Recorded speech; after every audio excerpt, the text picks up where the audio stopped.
আসসালামু আলাইকুম এভরিওয়ান। আমার পেজের প্রথম ভিডিওতে সকলকে অনেক অনেক ওয়েলকাম জানাচ্ছি। আজ আমি যে রেসিপিটি করতে যাচ্ছি সেটি অনেক সহজ এবং আমার হাজব্যান্ডের পছন্দের একটি রেসিপি।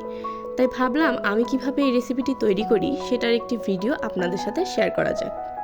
যদি আমার ভিডিওটি পছন্দ হয় তাহলে অবশ্যই আমার পেজটি ফলো দিয়ে রাখবেন আর লাইক কমেন্ট করতে ভুলবেন না। সকালে ভালো থাকবেন। ধন্যবাদ।